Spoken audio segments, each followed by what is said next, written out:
Hey guys. Let me see. Can you guys hear and see me on YouTube?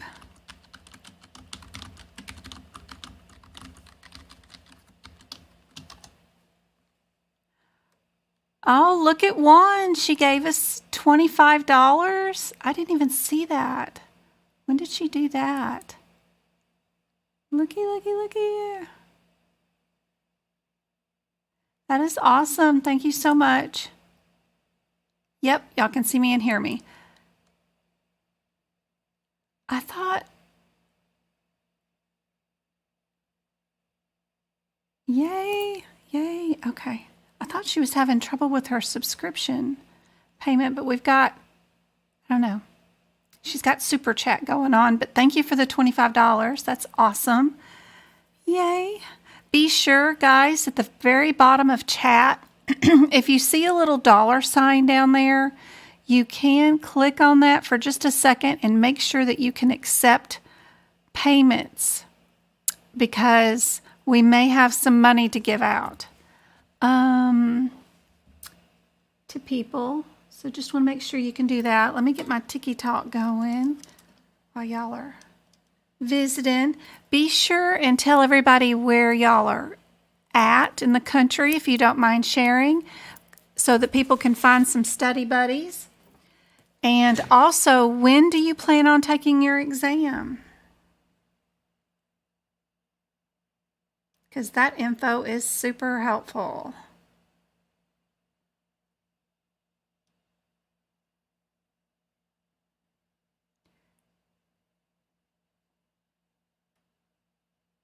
It is, thank goodness, it is Friday, right? Let's go live on TikTok. Ooh, I have so many questions for y'all tonight. So many. Oh my goodness. I've been working up a storm. Akron, Ohio. I have been to Akron so many times, Becky. I have, that's pretty much where my Travis was born.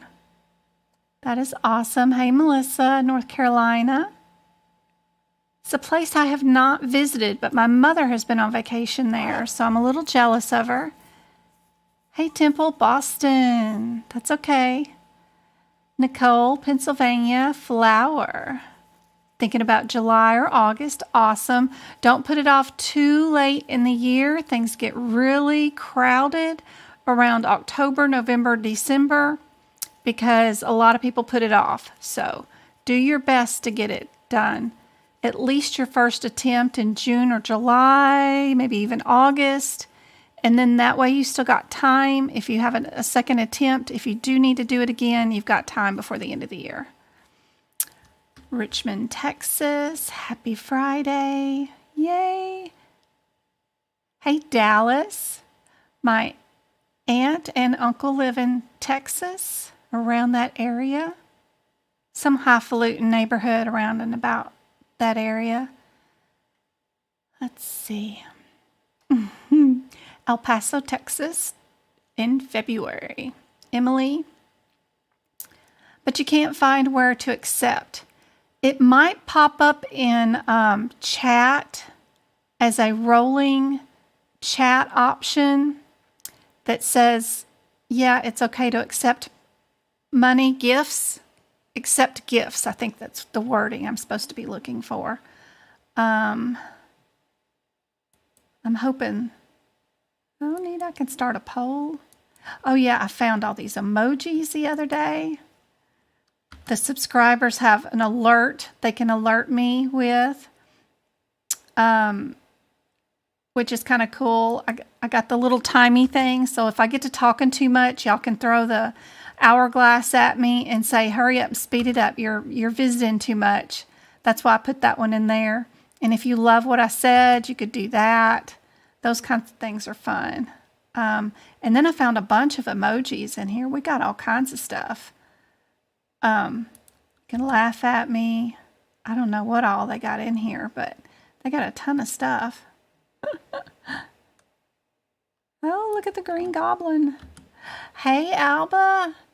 Hey, Rosa. Thank you for subscribing for 2 months.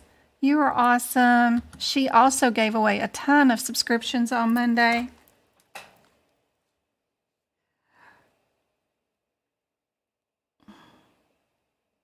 I got to text Twinkle for just a second. Hold on. I can't talk and type at the same time.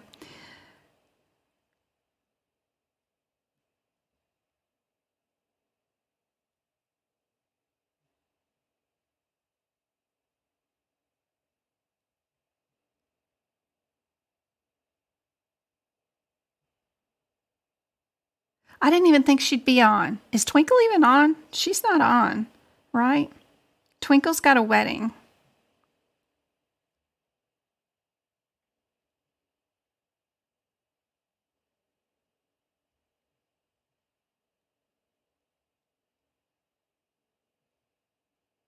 I just remembered. She's not going to be on.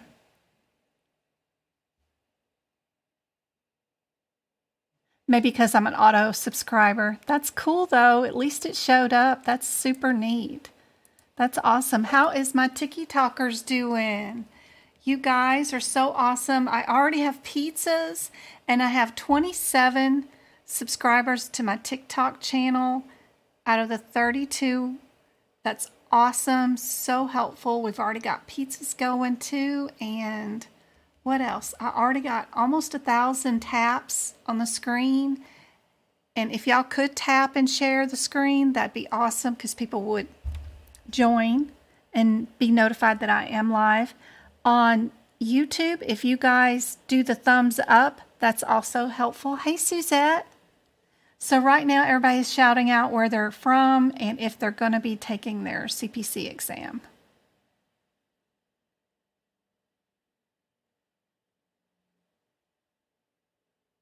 That's awesome. Nice to know our relations are near my place. Planning the exam in March, the end. Awesome. I am unable to accept. That is so weird. I wonder why. I don't know, Brenda. Don't know much about YouTube yet. I did make a couple of videos showing y'all how you can enhance your video quality on your replay on some of your devices and stuff. So if you do go to, let me see, not that one. I need to be this one. If you go to my YouTube, I don't know why it says feature, but copy. Yeah, we'll go there and then I'll go back to my YouTube. Yep. If you look through some of my short videos in the playlist, they're the ones with the tips. It will definitely have some short videos on how to navigate YouTube on your different devices and how to enhance your quality so y'all can see the questions and stuff. All right. Yep, no background checks, no nothing happens during this. You can be a medical coder. Now, particular businesses might do their own thing, but to get certified and be certified, absolutely. Places that you could work where I know that they don't do background checks, ambulance services, outpatient surgeries, home health agencies, nursing homes, all those places aren't. Your universities, hospitals might, but if you're remote coding from home, nobody runs background checks. So that's just not a thing in medical coding. So you are perfectly fine for all that.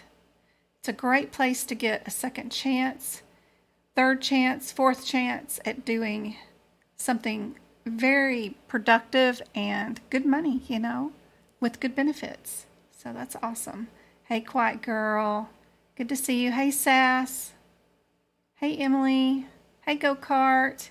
Good to see you. My cup lady. Y'all, I have Go-Kart and I have come up with some cups and I ordered them already. I know this is going to look funny, but I'm going to have Starbucks cups with my logo and then my, what you're supposed to do or not do on the exam. So y'all are going to have some Starbucks cups coming. I ordered 50 of them, so I'm going to give them away for prizes and stuff like that. And yeah, so hopefully if this lady on Etsy does what she says she is, like I found a small creator that hasn't had very many orders, and she's got a Facebook and she's been trying really hard. What is she named? Out of the Box or something like that. I followed her on my Facebook page for Medical Coding by Jen. So maybe if you look at the followers, I don't know. But anyway, she's super small. So hopefully the money will help her. But plus we can get her more business later on down the road. So anyway, super cool. I've got cups coming. She said in probably a couple of weeks. Thanks, Sass. And everybody that gave the pizzas. Y'all know I love pizzas on Friday. I think I need help with cardio coding. Some tutoring sessions. Sarah, perfect timing because my workshop, which is coming up on, I was working on it today. February, God, why did I try to say September? February 19th. It's right here at my website page. Go to medicalcodingbyjen.com, click on the workshop tab right here on this day, February 19th. It's a Sunday. All you got to do is click there, and then you got to click the time, and then you can book it. It's $12 if you want to join in. Even if you can't attend the whole 3-hour class that day, you'll get a replay of the video when you purchase it, because now I've moved it over to just YouTube. So when you purchase it, your purchase receipt is going to come with a YouTube link. That YouTube link is your private YouTube video link for the video, even if you can't attend that day. So no matter what, you've already got it before the date even comes. But it's going to be 3 hours, no visiting, no talking. It's just going to be down to business and showing y'all back-to-back questions on cardiology, a little bit of E&M, and a little bit of spinal surgery. Because I've got some, I want to make sure y'all got the modifiers and the times is down on those spinal surgeries, but the rest is going to be partly medicine, because medicine has some cardiology in it too. Then it's going to be all of cardiology section, and then Appendix L. Those Appendix L things in the back that kind of lead into cardiology. It's a great workshop. I may go over the 3 hours, probably do 4, but that's coming up not this Sunday, but next Sunday. And it's only $12. And you'll get access to the replay for 90 days. Once the 90 days is over with, I'll post it on the YouTube for members only subscription, and then they get to see it along with their 16 other subscriptions, workshops that they've got. But this will be updated from the one that I did last year that's probably on there already, because it'll be to the 2023 guidelines for E&M and stuff like that, in case any codes changed. How can I get information on how to take my class in my area? AAPC's website is where you're going to go for that. I'll show you quickly, but I got to get started with questions because I got a ton to do. So if you go to the AAPC website, hopefully you've already got a membership, right, with AAPC. If you don't, you'll need to get an account with them. And when you do, you're going to have a My AAPC site and page, and you just click on exams. When you do, you're going to be able to find all your exams you want to book. And let's see, let me see. Nope, go to purchased items, not exams. Sorry. Purchased items. There we go. Purchased items. That's where you'll see your open vouchers. And then you just click on this that says schedule exam. So if I wanted to schedule my CPMA or the other one for the E&M thing, you can just purchase or anything. Oh, look there. You can purchase them here, redeem one right here. So I'd redeem one is what I'm doing for an electronic version is what I would do. And you just click through the steps here and it will do it. So everything's on their website. Oh, yeah. And then you'll come down here and I'll pick my state. Definitely United States. I have to pick not Arizona because that one is a 5-hour drive from me one way. Their testing facility. So I go to Las Vegas. I go to a different state, Nevada, and then hit search. They probably won't have any. Who knows? Yeah, they will. Oh, cool. They've got one in March in person if you wanted to do it in person. But I want to do mine in electronic. So then you go right here.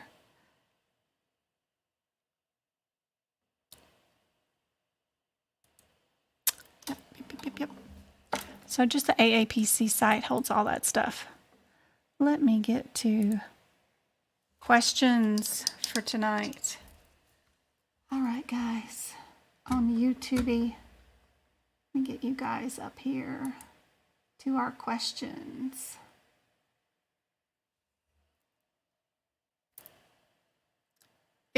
Are the practice tests worth it? If you've already purchased any of the practice exams from AAPC, from exams A, B, C, D, E, and F, I've been purchasing them since 2019. They don't change very often, only if a guideline changes or a CPT code gets deleted, they'll update that one question. So if you already have them from prior year, it's not really worth it to purchase them again for current year because they won't have changed the questions. What they did for the E&M questions for this year, they didn't change them. They just changed the rationale to the E&M questions to meet the guideline requirements for our current year. So they really, haven't changed anything in the 4 years I've been buying them. But they do need to be purchased if you've never purchased them before because they are the most genuinely like what you're going to face during the CPC exam. Are you going to see something like this during the CPC exam? No, because somebody asked me about chemotherapy and hydration, infusion therapy question, and I told them I would bring some up for tonight. This is going to be more for like COC question or maybe a CPMA. Maybe an auditor might do this, but in general, CPC won't see something like this.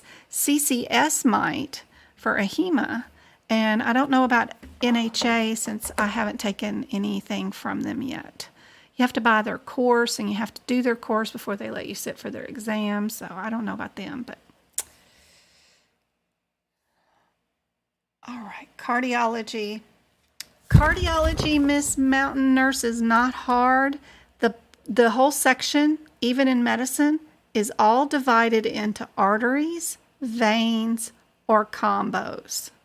So, except for the ones with the catheterization for those are done by tunneled or non-tunneled, pump or no pump.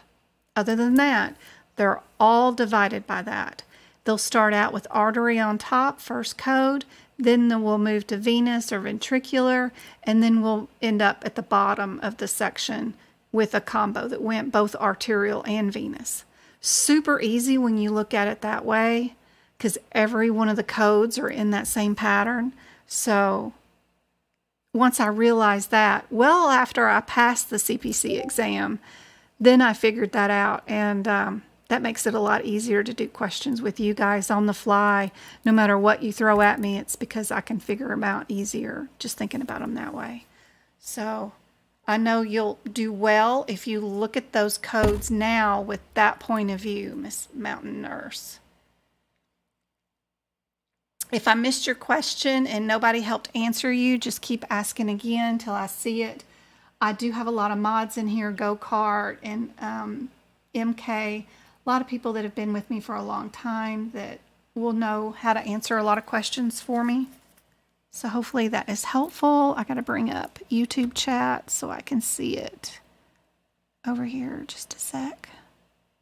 There it is. And I'm going to move it over here on my other screen. Okay. No, that did not help. There we go. So I just want to go over the process of elimination with you guys on this question. I did a YouTube video on this particular question, but I didn't show the question. All I did was show you the numbers. The numbers. Will they even all fit? Yeah, they fit on the screen. So if it's all right with you guys, I go live Monday, Wednesday, Friday, 6:30 Arizona time zone for 2 hours, and all the replays are available for you on my YouTube channel too. You have about 250 of my old lives that you can go through and watch anytime you want, but it is really beneficial once you get your CPT book prepped and ready for the exam, which is also on my website, totally free at medicalcodingbyjen.com. If you go there, there's a page that's labeled CPT book prep. Once you do that book prep and get that done, it's really helpful to join me during the interactive lives and try to get to the codes as fast as you need to in your book, and try to work out the questions in real time with me, because there's no better learning. Because if you learn from the exam point of view, that's a lot better than learning from a coding course point of view, because they are totally two separate entities. They're not meant to to complement each other. Just because you pass the course doesn't mean you get to pass the exam, because it's totally different. You got to prepare for this sucker differently.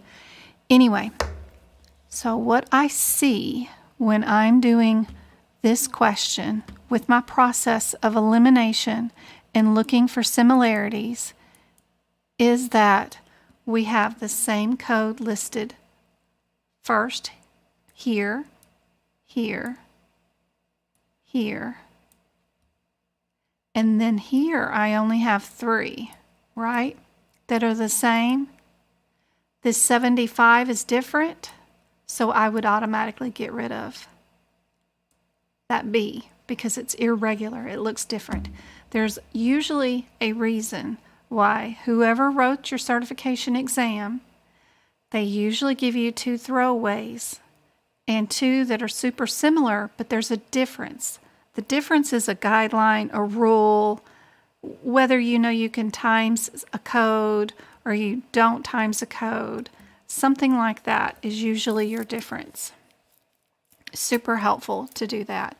Now that I've done that, if I start working my way backwards to see what's different too, I notice that the 61 is different than the 67. The 67 is the same as all the other numbers in A and B. So then I would get rid of C because it's different. I would keep A and D just simply because all the codes are the same. Now, there is a difference in some of the timeses, but that's okay. One thing I would think about too is, are typically answers, 1, 2, I think this was 8 CPT codes long, or are answers typically 5 CPT codes long? Even in general, they're not really 5. You might get 3, but on the AAPC CPC exam, but rarely would you have 5 even. So just looking at this, I would automatically know my answer's D without looking at my question at all.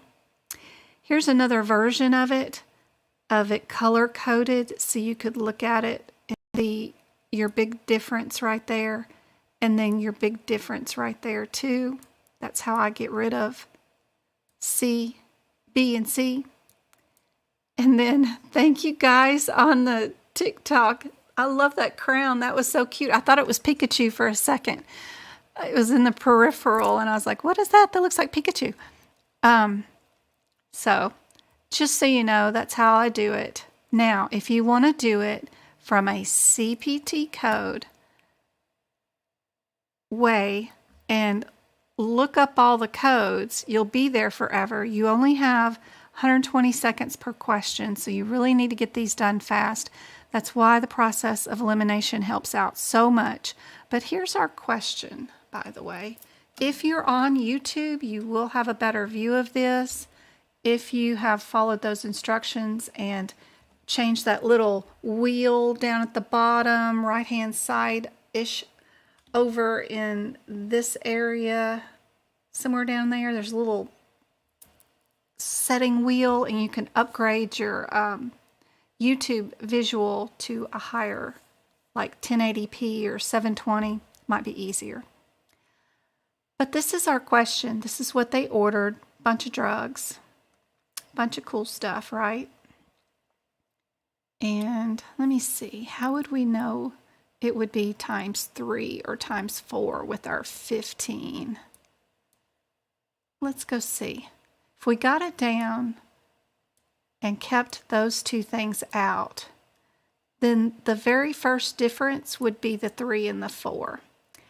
And what that's going to be is the time on how long we did said infusion.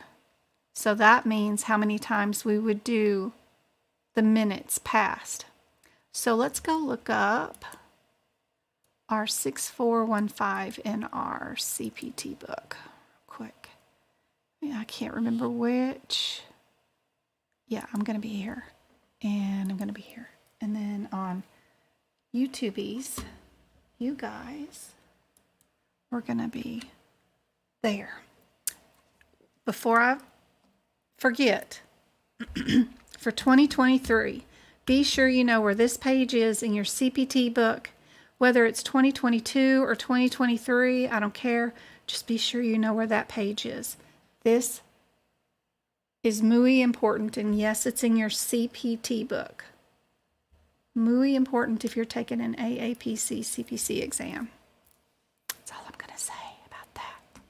All right, let's go look at this and put this there.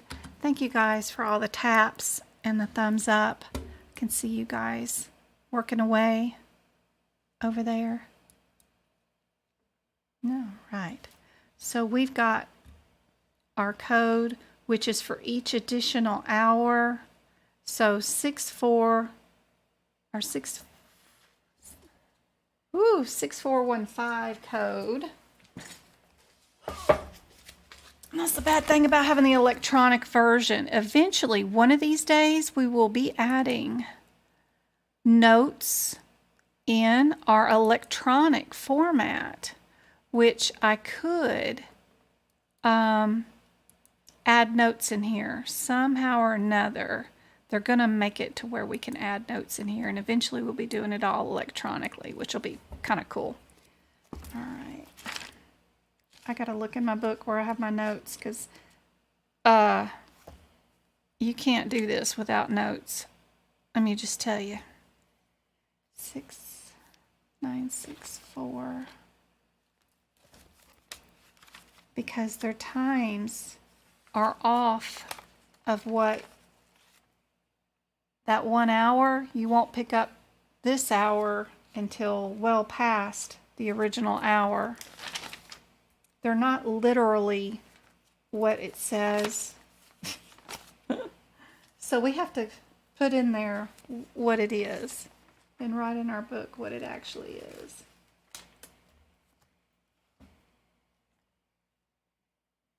All right. So let's go back to our thingy. Our question.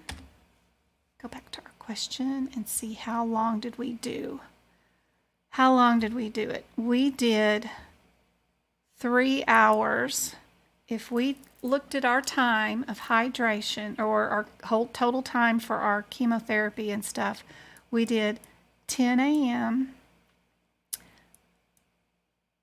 to 2 p.m. We started at 10:15 and we ended at 2:05. So we have 45 minutes for the first till we got to 11. 12 is 1 hour. 1 o'clock. Yep. And then our 2, we did the whole 2 and we did 10 minutes after. So then we've got our 55, right?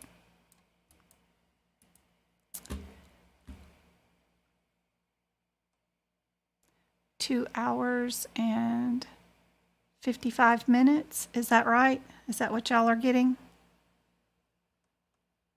You see how slow this makes you.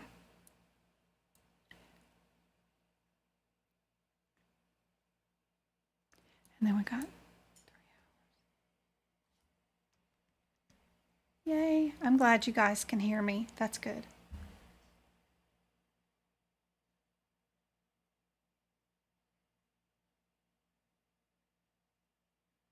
Yeah, this one makes a headache. It is.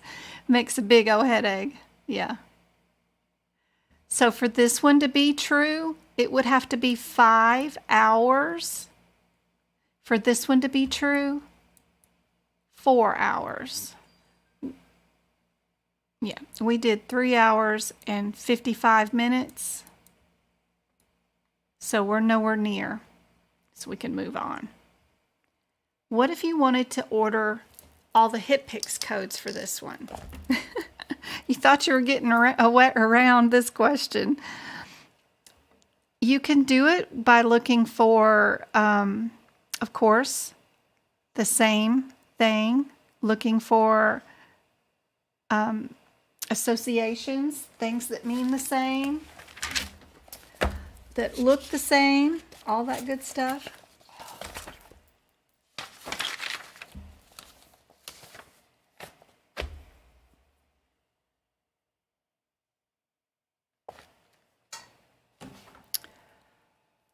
We got a difference between the 40 and the 12 starting off. We probably need to see what our differences are on those, because then we would know which one we are. If we go to the one thing that I can tell you about the J codes, which is really kind of cool and handy dandy to have, you start out with like J01. I mean, the J's go on forever until the J9s. But like in the very, very beginning, when you start out with the J codes, you're getting really simple injections, steroids. Gosh, what are the J0? Just super simple suppository-ish kind of medicines. Benadryl. Super easy. Acetaminophen injections. Just a lot of simple injections. As you keep going into the 2000s, J2000s, you're getting into steroids and more complex antibiotics. The 3000s are more into like kidney function, get your meds, water weight down, that kind of stuff. But the J7s, thousands, are more like steroids, like super strong steroids. And then if you go to the J9s, those are always chemotherapy, radiations. So we've got 2 that are in the J9s, 2 that are in the J7s. I know my patient is here for his malignancy and that they're getting RIT. That RIT is a chemotherapy drug. So you know you're going to be in the J9s. Just knowing that information can save you a lot of time. Then you don't have to look up the 2 differences. Then you just need to know, would I do it by 73 or 70 to pick out your answer? The very first drug is the very first one that takes the longest, which we ordered at 728 milligrams, and we wasted 72. That makes the whole thing 800, right? So if we made the whole thing 800,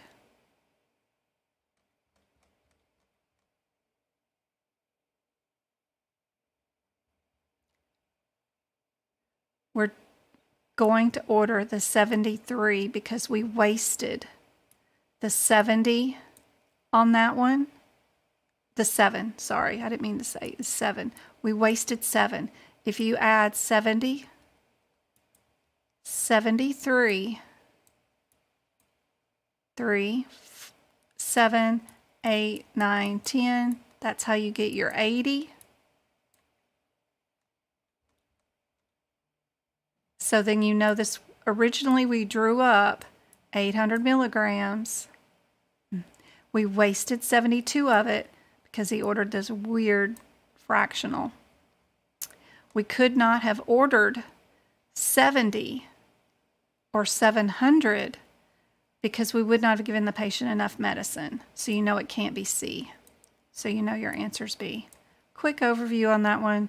This is, like I said, would be more like a specialty one. If you went into the oncology specialty certification or COC, you might have something like this. Total fun. I like doing these, but there's the rationale for that question. Hopefully I made it easier than that stupid rationale made it. The diagnosis for this question. And if you've been with me long enough, you know what my favorite diagnosis code is. And my favorite diagnosis code is my Z51 because I just like it. And it's an easy one to remember. It doesn't have a lot of guidelines tied to it like the diabetes or the heart conditions or OB. Fancy things that you slip around and you do it first this time, but if another condition happens, you do it as a second diagnosis. This one is just plain Jane. It is always first when you're giving chemotherapy. Always, no matter what. And that's what the patient was here for. So then you can just pick out your correct answer without even looking up the diagnosis code if you know about Jen's favorite diagnosis code, which is my Z51. It's a good one to know. Hey Tia, Alan, thanks for joining the club, and Tracy too. They just joined the YouTube, right? Did y'all join on your own or did somebody give you a subscription? I can't tell.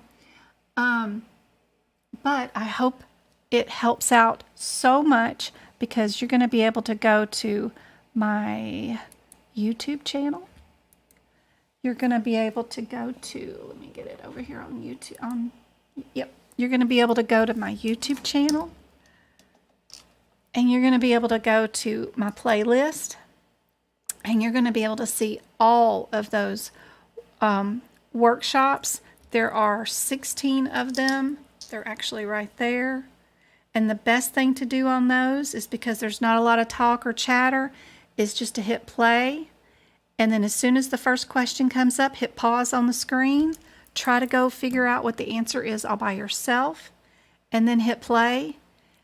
And all those workshops are done by category. So like all cardiology or all OB and delivery or all neurology, you know, so they're all in one subject, 3 hours on one subject.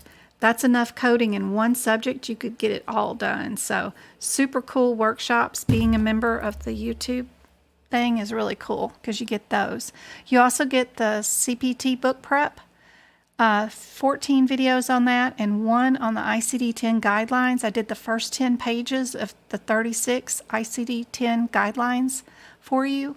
Code by code, guideline by guideline, showed you what I do with it, where I write it in the book and all that kind of stuff. So super helpful. Plus you get the advanced duck classes that I do on Fridays. So if anybody has ever not passed their CPC exam and you're trying multiple attempts, be sure to come to my website and go to the tutoring and workshops. But there is a class on Fridays that's actually 2 hours long, sometimes longer, usually 2 hours and 20 minutes, It's $5. If you can't attend at the time when it's playing, you get the replays for a month before I post them onto YouTube for the memberships. But that class is advanced. You'll get more questions that are super guideline related, things you really need to know for the exam that will help you out. So that's really cool one. Cool class. But the rest of them I teach for free. Just the workshops and the Friday classes are the only ones I like to teach here for free. All right, let's get back to the questions. These are going to be fun. We're going to fast rapid fire a few of these until I get to my E&M questions for tonight. So if we have multiple lesions that are treated, the most complex lesion is listed first, and then the others are usually listed by using what modifier? You joined too, Miss Closet? Thank you. I hope it helps you out a whole bunch. And as members of the YouTube channel or TikTok, you guys can message me and ask me to create a video for you, and I will, on what subject you're having issues with, or a particular, go over the process of elimination on a cardiology question. How would I do the Appendix L? Message me. Y'all get priority, and I make y'all videos. Thank you so much for joining.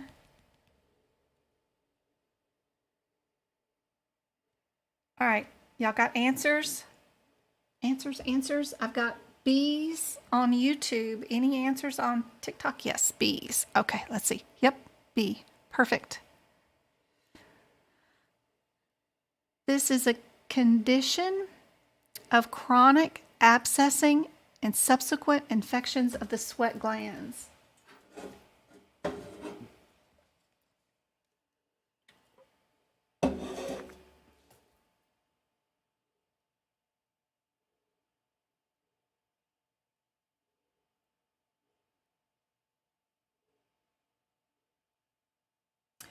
You're going to be so happy to get out of denials. Look at you, going to be doing something different. Aw, that's nice to you.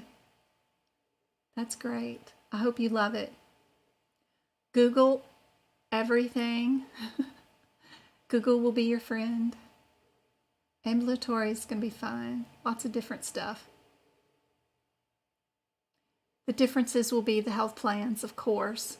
One health plan will approve that CPT code. One health plan will only want a HCPCS code for the same procedure. It's just ridiculous. One will want a modifier, one will not want a modifier. One will want the code split into two different types of procedures. It'll drive you nuts, but it's fun to learn something new. Thank you so much for the pizzas and the TGIF on Fridays. Thank you for the 6,000 likes, the 5 shares. I really appreciate it. And this answer is D. Good job. I think everybody got that one. An example of a corn or a callus that is benign is called what? I'm going to go say hello to my mom for just a second. Be right back. I've seen her all day and she just came in.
welcome both times. All right. Okay. I'm back. Sorry. Had to go say hello to Mom. Hadn't seen her all day. And by the time I get off my live, she goes back to her part of the house. She has a little casita attached to our house, so, and then I wouldn't have seen her all day. So I just want to say hello. Hello, Moms. She's in there painting a new painting, which is cool. I can show Mom does, I'll show y'all at the end of the live, but she does lots of paintings. All right. So that one is A. All right. Patient admitted for syncope. Patient's physician documents the patient's syncope is due to orthostatic hypotension or bradycardia. What diagnosis do you report? I'm new and I'm still finding my way around. Is there only one video under ICD-10 prep? The guidelines have my head spinning.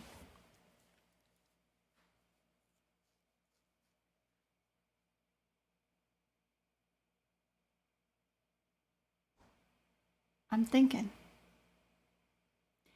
So I go through each guideline with you for the first 10 pages on that particular video. Now, all my replay videos of all my lives, those 250, are sprinkled with guideline information in them. I have a top 10 list that you need to know for the exam. You don't need to know every one of them, and you don't need to memorize them. You need to move them to the codes that are affected.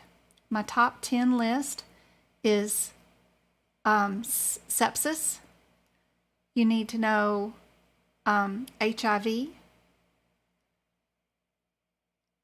You need to know hypertension, diabetes, OB, burns, injuries, and adverse effects. Taking medications or plants or eating stuff you ain't supposed to be eating and having a reaction, whatever. Or whether a doctor gives you meds and you have an allergic reaction. Yep. So those are the ones, besides chemotherapy and cancer, sorry, forgot that one. Those are the ones you need to concentrate on. So don't take on the whole 36 pages. And then which Z codes can be primary. That's another one that's really good. I need to add to my list. Those are the ones you need to move to the codes that are affected. And unfortunately, all the rest of my videos are going to be sprinkled in that. Hopefully, I've labeled them where maybe I said something about it, but probably not. Because I'm just, I'm not a professional teacher, and I don't do this for money or an income, so it's just, like I'm here to help. So I'm just trying to help, and I answer people's questions during my lives, and if we get on a guideline, then great, I do say something about it. But I wish I was more helpful and more organized for you. I'm sorry. Can I repeat? I will try my best. Let me get through this question. What did y'all say? I've got a lot of A's on TikTok and I got a lot of A's on YouTube. Y'all are all wrong. A is not right. What? The patient doesn't have syncope. Nope. They do have it, but it's because of the hypotension. So you need to have both in there. So you've got syncope due to the hypotension. So make sure you got them both. B is your answer. B. Okay, so the guidelines you need to know for a medical coding exam. You try to do this. Sepsis, HIV versus not, versus exposure, versus positive with no symptoms. That kind of stuff. Hypertension, meaning like impending MI, congestive heart failure with hypertension. What goes first? What goes second? Is it a combo code? Is it one code? Is it two codes? What is it? Diabetes, 1 and 2, which is default.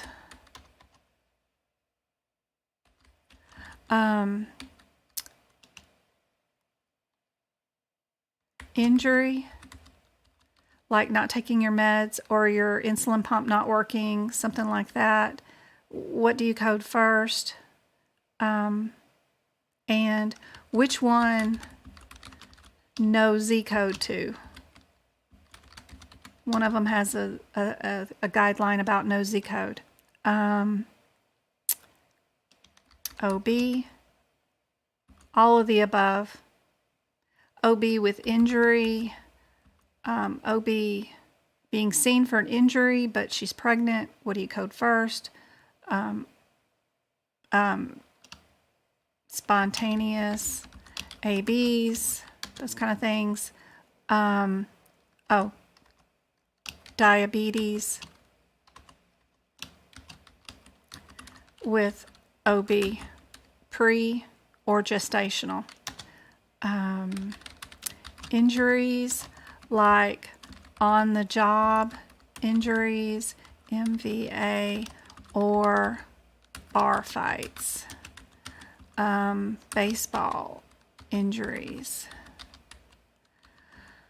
What do you code first? You don't need to know them all in sequence and order, but just what goes first. Adverse effect. The six digit is usually, the correct answer on the exam is usually 5 on the 6 digit, but adverse effect, MD gives med or you do it to yourself. What else did I say? What did I forget? Z codes, primary. That's the last page in the book, in the guidelines, where you've got a list back there like G 35, 34, 32, somewhere around there says there's a whole list of which ones can be primary. My Z51 is there. Yeah, cancer, we got to know cancer. Cancer versus anemia. Whether the cancer gave it to you or the treatment gave you anemia, or metastatic, or whether it's METs. What else, guys? Injuries, bar fights, sepsis, burns. All you need to know is that 3rd degree burns go first. Just look for your biggest ones first. 3rd degrees are first. You don't have to code them super fancy. Is that it?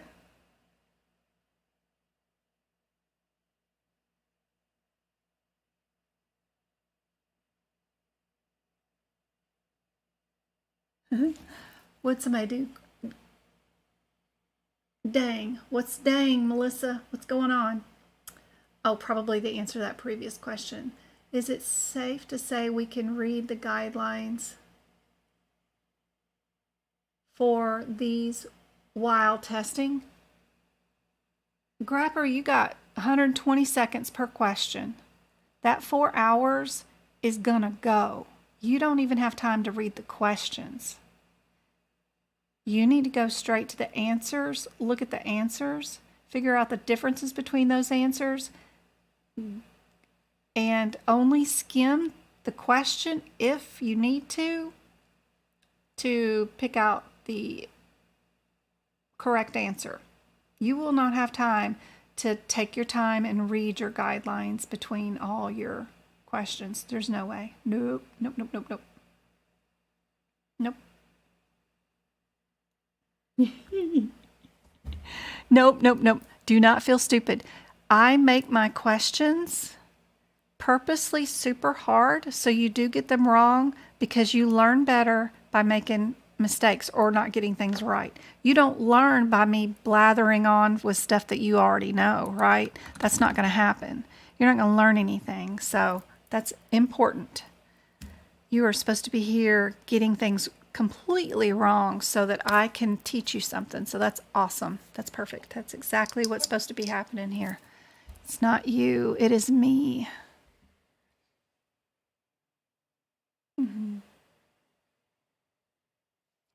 That is a rarity, Miss Samantha. All right. Yeah, my notes in ICD-10 are super helpful because I move all those guidelines to the codes and then I write them out in order of exactly how you should code them, sequenced next to the codes with the guidelines attached. So yeah, those are very cool. All right. I had done the codes like that for my exam, but I didn't move the guidelines over there. So I wish I'd have done that. For this patient that was admitted with right lower quadrant pain due to appendicitis, with anorexia due to appendicitis, what should be coded first? These type of questions are going to be guideline related, you know. Did you know that anorexia can happen due to acute appendicitis? Very interesting.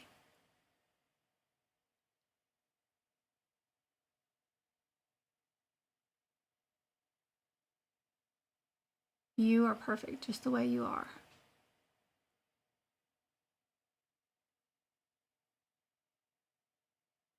Yep, we're getting into the shortcuts.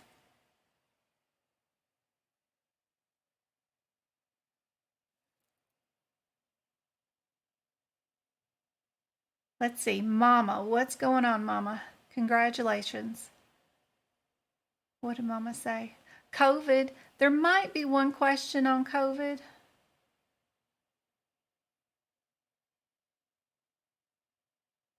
Jen got A for you. Is that on there for free, or does it cost to see the notes on your guidelines?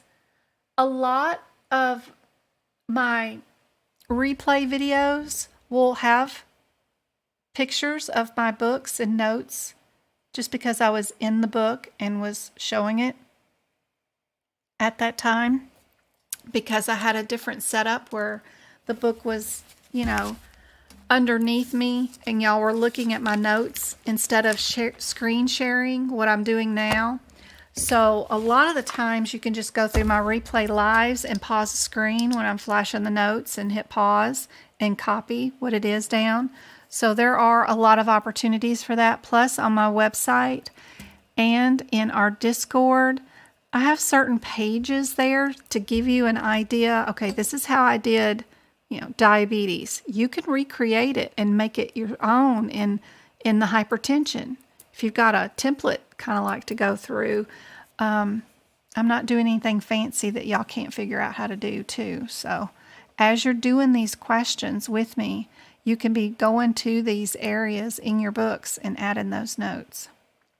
For this one, everybody's going with acute appendicitis. Let's see, we got D's and C's on YouTube. A is it. I kind of told you what the answer was because I said appendicitis at the beginning, but it is just A. Let me get this down. All right. If it is documented that a patient has low magnesium level and magnesium supplements are ordered, the coder should what? Are we going to query, add, check, or all of the above?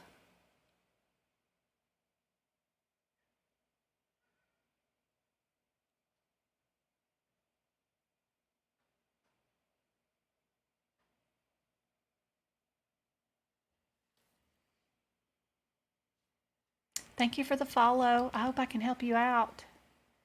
Miss Love Handles. I am doing my best to get rid of my love handles. What about my YouTubers? How are you guys doing? See any answers? Let's see. Make sure chat didn't freeze. What do you think, guys?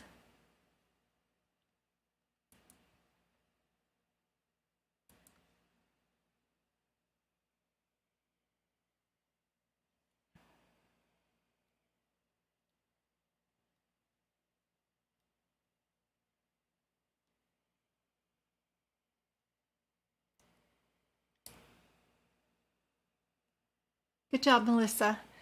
You got it right. We are going to query our physician because we need to know whether the abnormality was significant enough to code that the patient has that. And we also need to know, are we going to repeat the labs? What's the subsequent treatment on this? Are they just to do over-the-counter meds, which is very, when we tell a patient to do something over-the-counter, it's kind of like minimal, like ace bandage it and, go treat yourself at home. There shouldn't be any follow-up. If we're going to code them with a magnesium deficiency, it should be something that we have plans on following up on, and it shouldn't be just a minimal state. It should be more of a low-level thing that we need to follow up on at least. So make sure when y'all are out in the real world and coding, not to code things that don't appear to be followed up on or anything like that. Yep. We are going to definitely do that. Altering the route of passage of a contents of a tubular body. Tubular. If we're going to alter it, what is that called?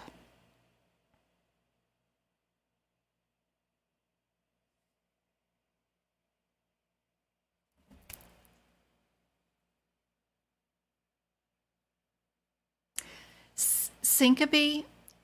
Syncope is a symptom of the hypotension or bradycardia. Side effect of it. Does that make sense? Does that help? It's significant to code in on itself, and you do have to code it. And technically it is a symptom, but there is a guideline in the ICD-10 book, and it'd probably help if I showed that off. If you go to syncope, it's going to say code all also, and it'll be bold in red. It means that we have to code it, but we also have to code the cause of it. So we're being told we have to code it. It's one of those things that doesn't say exclude it. We don't code it because it's not a significant symptom like cough is to URI, but it's a significant symptom that we have to code. We just have to keep it as second to the cause of it. Just one of those fancy ones, not every symptom is not coded. So, everything isn't black and white. That's why we got to use the books. And technically, the EHR would have told you that you needed to add. You're going to have to keep it. But that's why those guidelines, the red writing, it'll be near the 3-digit mark of whatever syncope is. it'll be there that'll tell you there's a guideline that you got to keep it, but we got to put one in front of it. I hope that helps.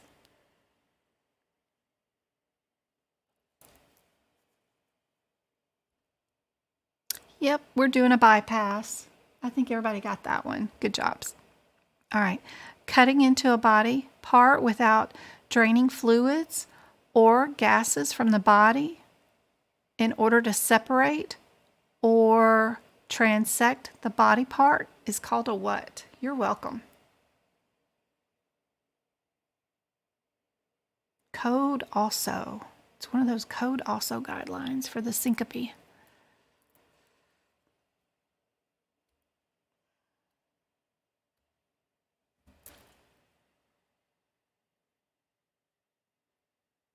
Hey, Anointed, good to see you.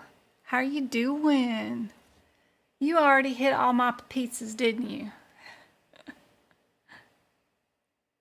Thank you, thank you. You're awesome.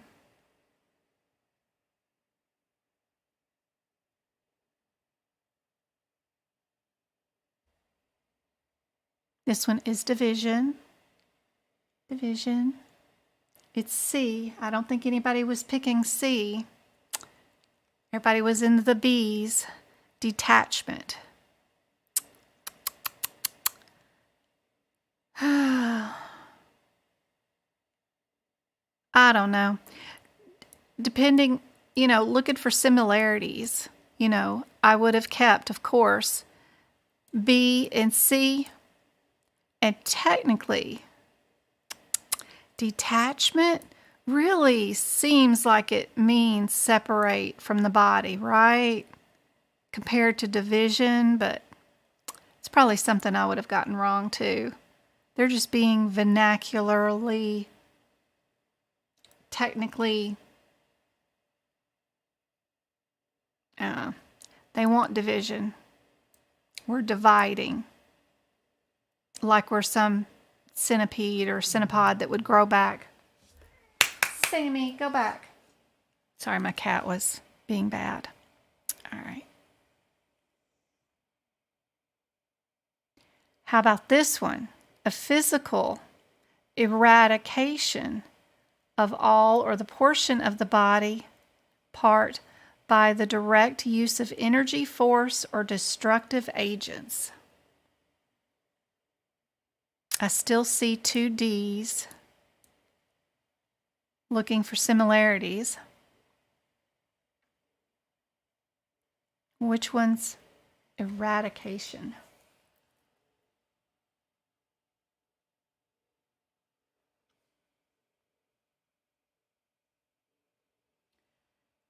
These two particular questions came from Buck's 2023 book. I bought the 2022 one. I didn't like it last year at all and didn't use any of it. I just bought this one and I found a couple of interesting things that I've never seen before. So that's where these two questions came from.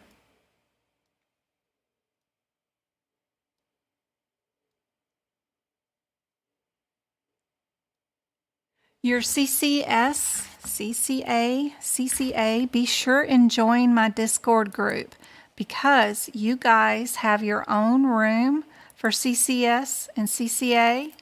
Right here is your own room where all of you people that are in that same class or course or certification attempt are all here together. I have 3,000 people in this whole group altogether. But a lot of the CCA and CCS people are here. Plus, I get and other people get practice questions and other help. You can see here, I'm helping you guys. Sorry, YouTube. But post questions and answers, and you can get a lot of help here. To be able to find how to join, be sure and go to your App Store on, let me find it, YouTube, where is it at? Your App Store on your phone, download the Discord app, go to my YouTube page, And up here at the very tippy top, way over here on the side banner, way over there, is a link that you can click that looks like a remote controller or Mickey Mouse's britches. That's what it looks like to me. But that link will throw you right into our Discord group. And then you'll have access to all the rooms that I have available there, which I even have rooms for practicing case exams. There's job resources, CEU study buddies, CEU help, anatomy help. All the books are divided up into their own little rooms. So if you just want CPT help, if you just want HIPICS help, if you want to know what to expect on exam day, that has its own room. Super helpful. It's all 100% free too. I know a lot of people are charging now for their Discord groups, but this is all free for you guys. Tons of practice rooms based off your certification. So this would be a great way to network with other CCA people. And I've got, I don't know, almost a year and a half worth of extra. You can scroll backwards through and see all the different questions. And I mean, just tons of stuff that I have posted back here. Just keep scrolling backwards. It'll go on for days. And that'll help out. But it's all free. Okay. Get back to our practice questions. I hope that helps. Thank you for all the likes and the follows. I hope I can help you out, guys. Yay! That's awesome, Connie. I hope I can help you out. I look forward to that workshop. It's going to be so much fun. Is CCA different than CPC? CCA's a little smaller as far as like covering as much stuff. CPC has a little bit more coding guidelines and regulatory information than CCA. But CCS has more billing than both of those. So they're just their own mixture of things. That one was destruction, in case y'all didn't know, for that last one, destruction.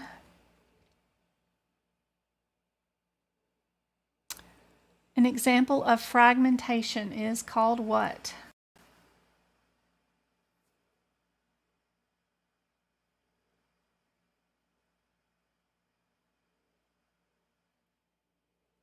I don't think any of the certificates are any better than anything else, other than when you go into like Indeed or Glassdoor and you look for jobs, if you just type in CCA and you get a search history back, or you do CCS, the one that comes back with more job openings, it seems to be CPC. And I don't know if that's because AAPC has done better marketing or what, but they're all legit and they're all worth getting one or all of them.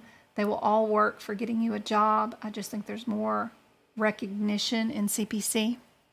I like the fact that you get 2 attempts at the exam, where CCA and CCS, you only get 1 attempt for your $400.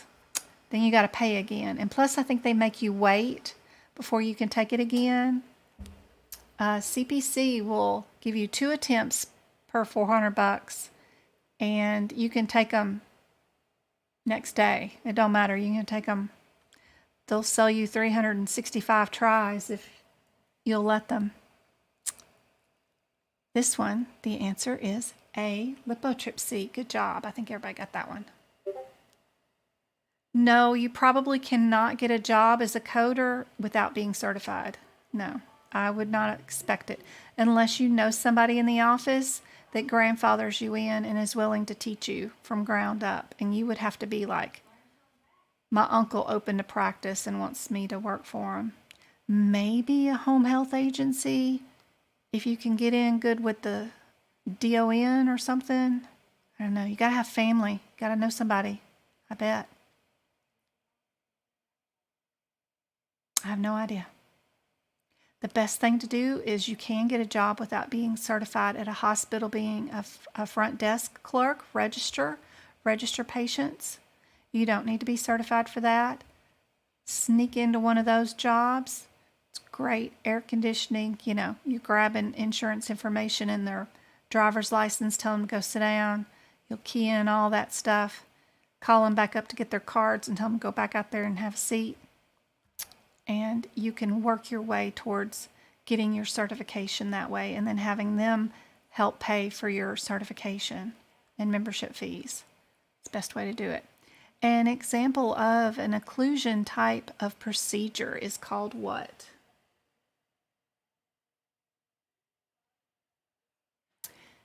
These type of questions right now, you would need to know. And if you don't know them, you need to be writing them in your books. Handwriting them either in the front or the back of the book. The back of the book, I think, would be better for these type questions because you've got 4 pages in the very back of your CPT book that have note availability. 4 pages that are completely blank. You could write these in the back. The front of the book, where they have the advertisements and before they do the E&M, is where I like to put my guidelines and rules. Like, when did HIPAA go into effect? 1996, right? You need to know that stupid date.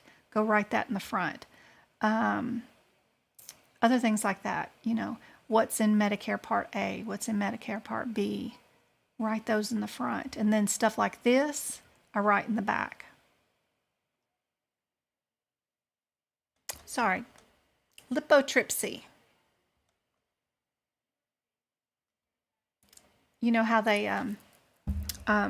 you get lithotripsy if you have kidney stones, and the kidney stones are just calcium deposits. So they're shooting sound waves through your kidneys to break them up and make it into little bitty pieces. Fragmenting. Lithotripsy. Fragmenting. There you go. Let me go shut my door.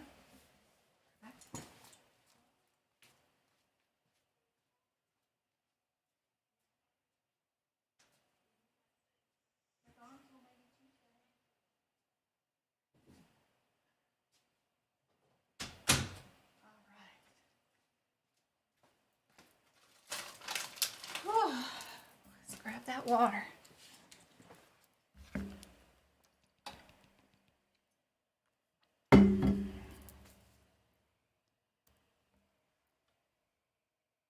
An example of an occlusion type of procedure is ligation.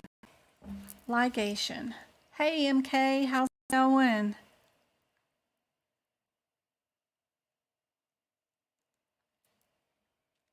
Ligation. All right, some of these I wrote coming up, and they're not as hard as sometimes I write them because it's Friday. I didn't want to make them too bad. I know on Monday and Wednesday I hit y'all with some really hard questions that I wrote. These won't be too bad. But we're in the E&M area, so if you need E&M, these are still good for E&M questions, but they are stuff that I wrote. True or false, 4 types of MDM are this, that, and the other thing. What do you think?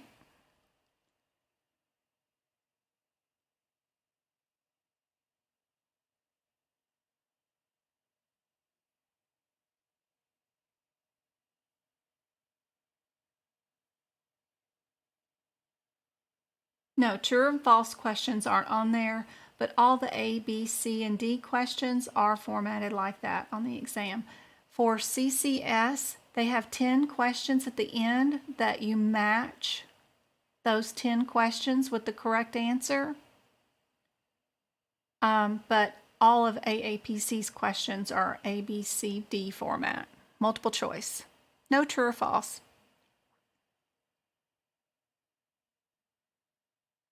Good job, mama girl.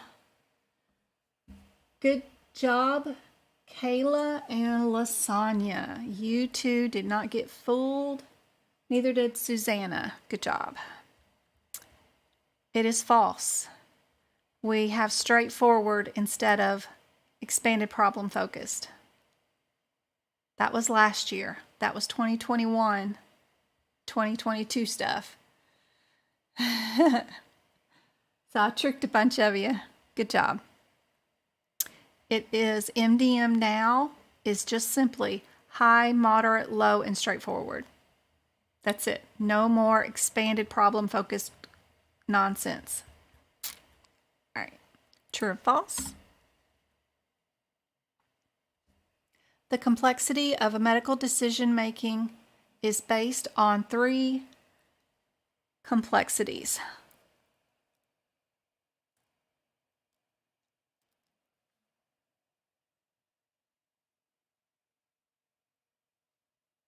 Thank you, Mama Girl, for being a TikTok subscriber and supporting the content. It helps out.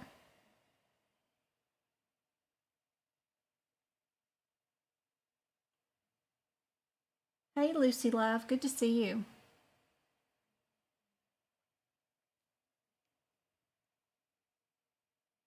Hey, Alba.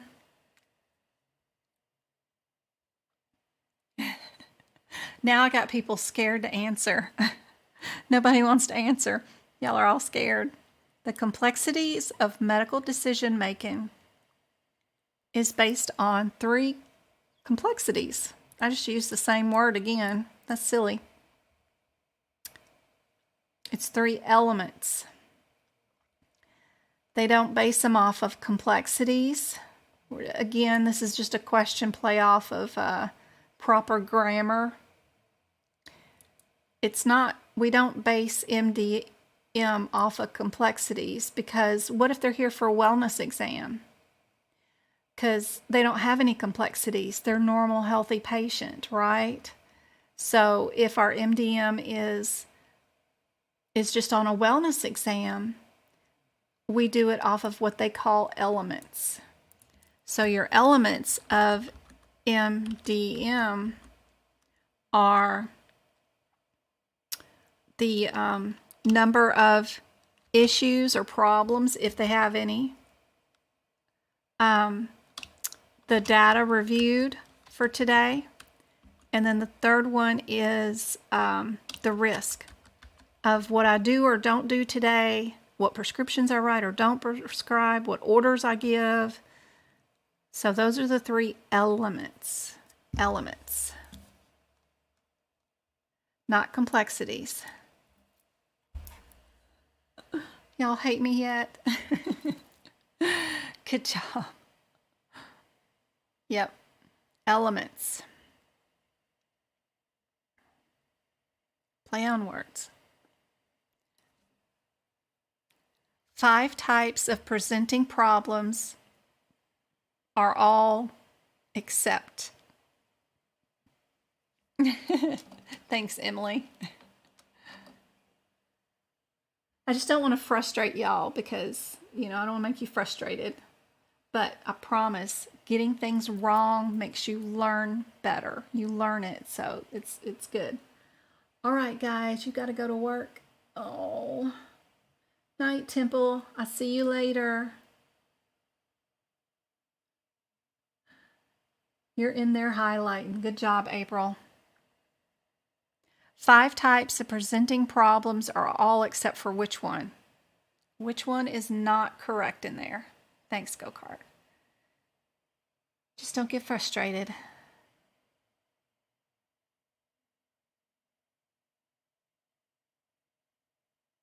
Yeah, marginal seems like a weird word that we don't normally say, right? Yep. Perfect. Good job. Counseling and coordination of care are what types of factors in most cases? Contributory, social, physical, genetic, or environmental?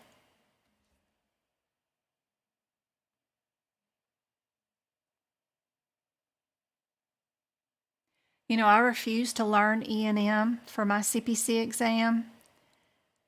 Back when I took it, the exam was 150 questions. So, and E&M wasn't such a hyper focus back then. But by the time I learned integumentary musculoskeletal, cardiology coding, all that crap all the way back through lab, path, and medicine. And then you throw on hip picks and diagnosing on top of it, I was done. Otherwise, no, I'm not learning that E&M mess. That was just too much for me to even contemplate. There was just only so much room in my brain. So I let it go. I didn't even study one part in it. Not a thing. I knew new patient and established, but that was it.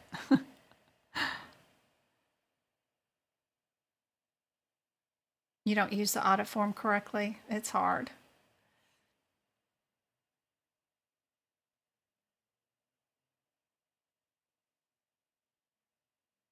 The exam has 100 questions. It has more than our NCLEX nursing does. It's a big whole long exam. When 150 questions was just outrageous. Even your doctors don't even get quests that much, and they become doctors. Okay.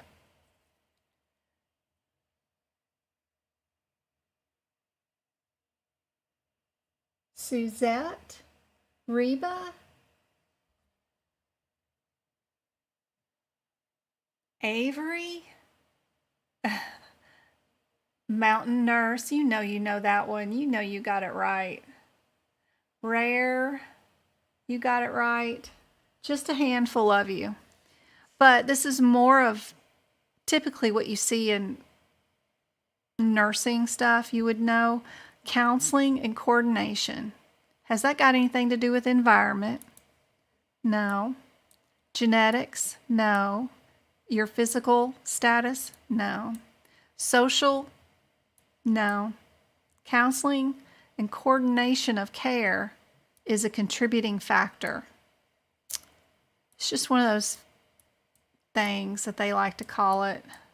It's a contributing factor.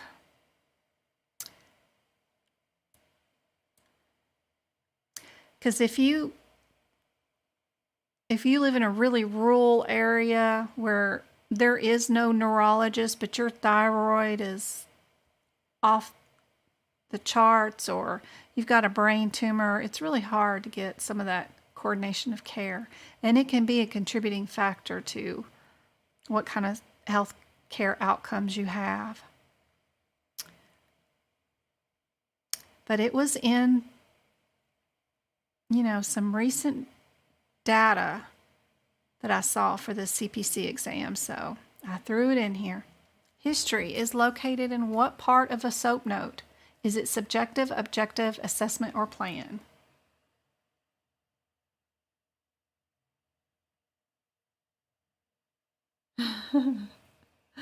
Yeah, there's just too many sections, Miss Juan. Just too many sections. It's crazy. There's a lot to learn, and sometimes you just gotta let it go. I couldn't even find any of the medicine codes or the lab and path codes because no one told me, even though I paid for a ton of information. I bought caves, I bought so much information. No one told me to go fix your out of code sequencing, to go fix all that mess, those red codes. I didn't think about having to go find those. And I didn't realize during the first time I took the exam, because I was just there to audit the codes. And I just thought I was tired, probably. And when I didn't highlight those codes in those areas, or I got the one exam type that didn't have any codes, that was not out of sequence, because they used to have one version of the exam where none of the codes they picked on the exam was out of sequence. So I didn't notice. I didn't know. So I had E&M I didn't even know anything about, and I couldn't find any of the codes for lab and path and medicine when I took the exam for real and wanted to pass. I was so stressed coming out of there, like, good God, couldn't find anything. But that's why I'm open about it, tell you guys as much information, like go fix your out of sequence codes, go write the page numbers down. So that will save you a lot of stress. It is in your subjective area, in case you didn't know that.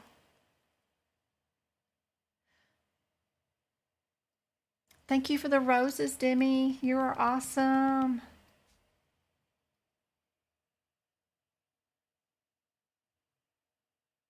Yeah, they have AAPC goes over the soap note a ton of times. If you guys on YouTube have not heard about this yet, I don't know if you are specifically going to take your AAPC exam. If you are, let me show you something real quick. So on the AAPC website, they have free 20 questions every month they put out in an exam. No, in a magazine. So in case you didn't know, I believe you have to be a member to the AAPC to get this. But once you're a member, if you go to training and events, then you go to CEU search, and then you go here to low cost, and then you click right here, this tiny little barcode right here that says Healthcare Business Monthly. This is where they publish the magazines, and you can go back for one whole year and look at the magazines. But they also have these test questions for each year, and a lot of them I've already done, of course, because I need the CEUs. If you do these, try not to answer them all correct. Leave one or two incorrect so that you can use these when you do need CEUs after you do pass. Because that way you've got them saved. So get two wrong every time. But they come with rationale, and they are completely free for you guys. So a lot of these will have soap notes on there. They ask about it all the time. And it's more of like a medical assisting thing. I don't know why, but they still talk about the soap notes.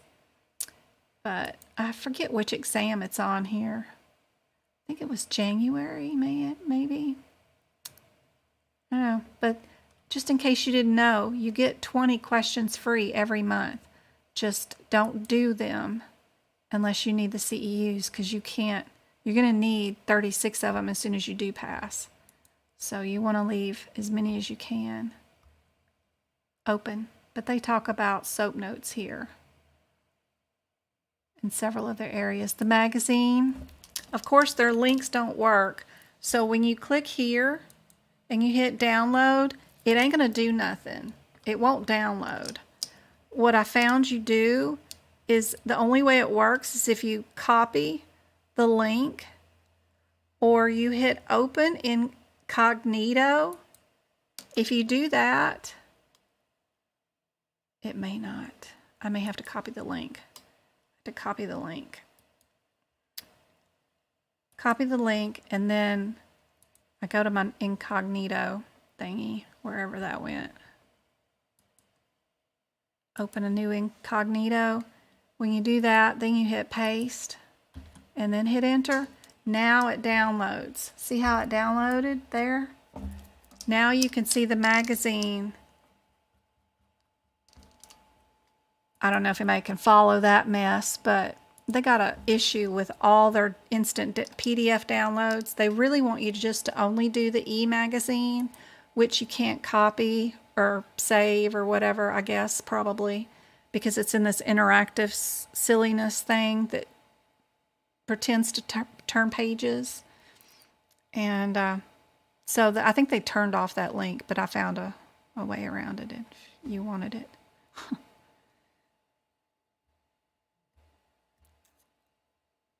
So this slowness is just that magazine coming up again in an interactive thing, but you have to log on and view it, and then you turn the pages by clicking on it and stuff. So it's a pain, but you don't need the magazine. What you need is these practice questions, and these practice questions are free. So, if you purchase questions from them, all your questions will be under my AAPC too, by the way. But that's where I got that particular question, was from their free ones that they give out on the things. Sorry, guys. Let me get YouTube back over here. All right. There is no distinction made between a new and an established patient when what service is given.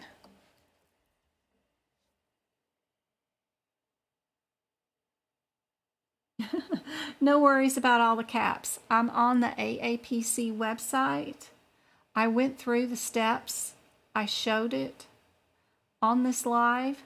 You'll be able to hit the replay on tonight's live, and you'll be able to pause the screen and see where I went and get those questions. You'll be able to find it. It's under education, CEU search, magazine. Yeah, you'll be able to watch it again.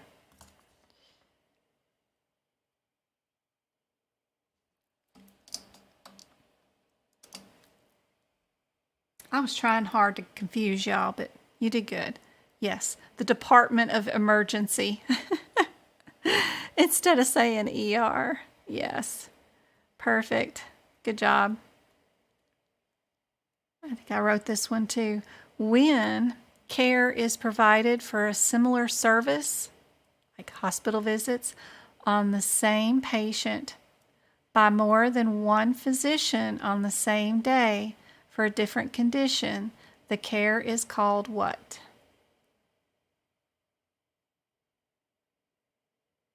Are we doing consultations, concurrent, more emergency department stuff, or outpatient stuff? What are we doing?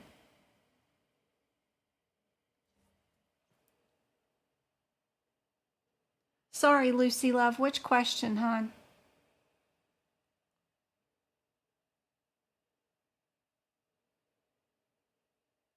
They did a whole mod and an EHR. That's awesome. That's much better than a lot of schools do. So that's awesome.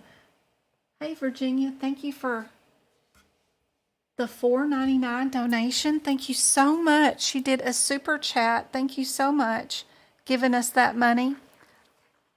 I will make sure it goes back into our fund and give somebody free a membership. Twinkle is at a wedding tonight, so she's not here tonight. Or I'd have her giving away free YouTube subscriptions. So thank you so much for the super chat donation. One gave $25 today, too. So that's $30 that we can do in free YouTube memberships to somebody. So that's awesome. Thank you so much. Yeah, Twinkle's at a wedding. It's okay, she'll be back.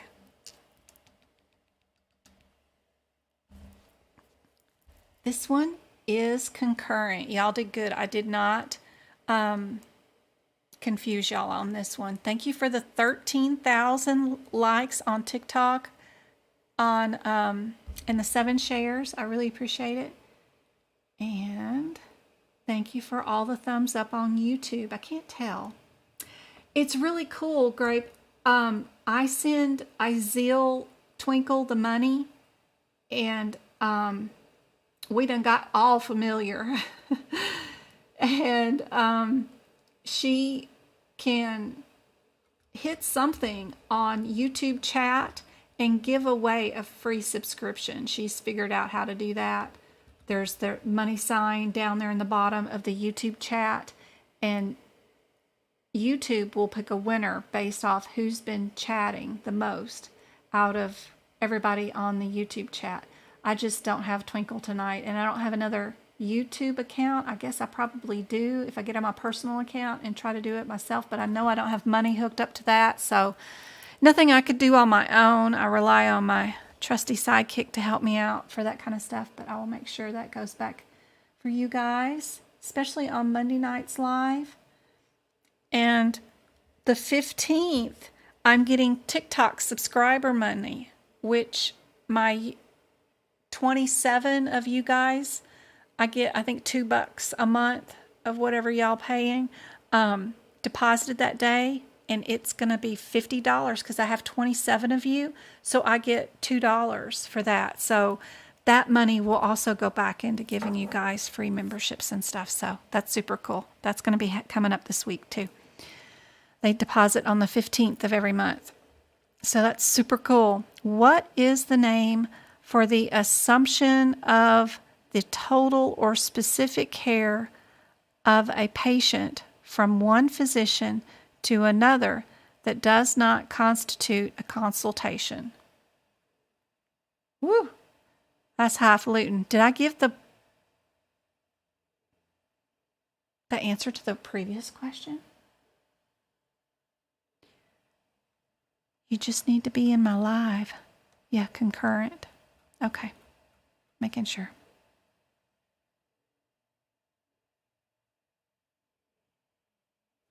Yeah, YouTube lags a bit. It's got a 4-second delay or something.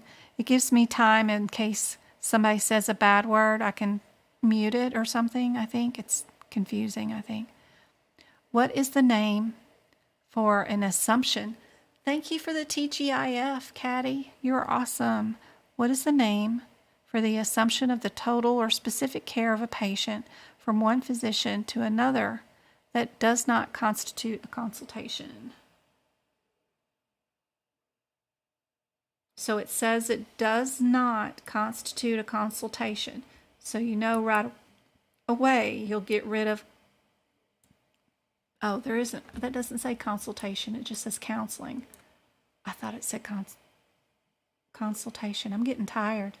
I'm seeing words that aren't there. It said counseling.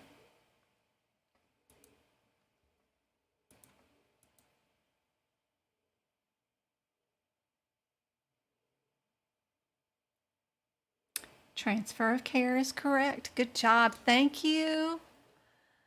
Latasha, I love seeing all those smileys and stars. Y'all have special emojis. Those are so cute. Those are awesome. They really light up the chat. Yes or no? If a physician who is standing by does so for 25 minutes, can he or she round the time up to 30 minutes for reporting purposes? True or false?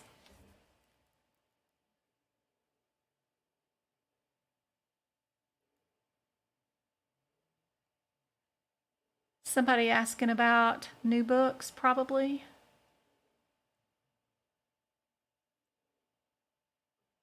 Ooh, Neil got 28 of 32 done. That's awesome.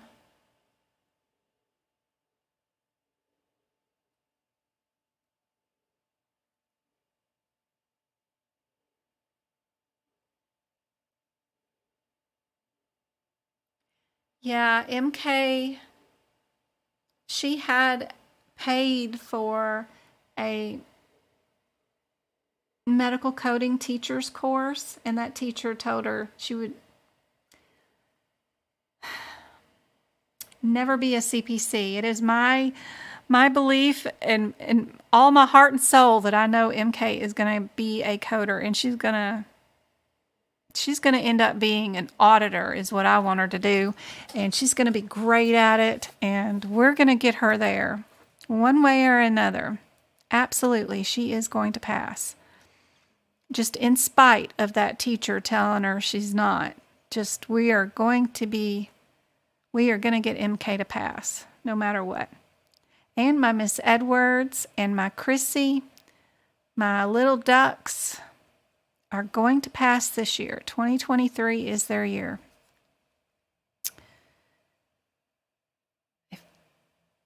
Yep. Yes, she did. That teacher did.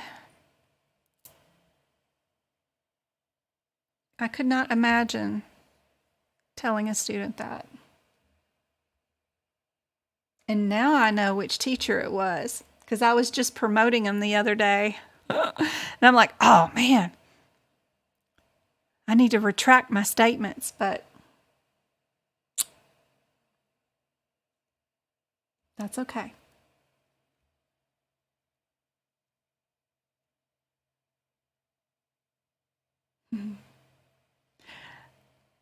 Nope, we cannot round up. We do not round up anything. Anything that sounds a little shady, we're not going to do, right?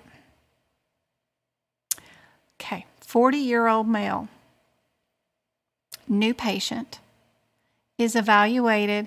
Being a new patient adds more risk, adds more data, usually because they bring outside records. Just one of those things to think about. New patients are seen in a different light than established patients. Our little chart in our CPT book that's like on page 8 in the 2023 and 2022, that's based off of usually established patients, So you got to be careful with the new patients. We can code them a little higher than we normally would an established patient for just the same issue that we would code lower for an established patient, just because we know the patient, Anyway, just a bit of advice for that. All right, a 40-year-old male patient is evaluated for contusions of the finger. History and exam are performed, diagnosis and management options for the contusion of the finger. The only data available is the current information obtained during the visit. Is our visit minimal, limited, multiple, or extensive?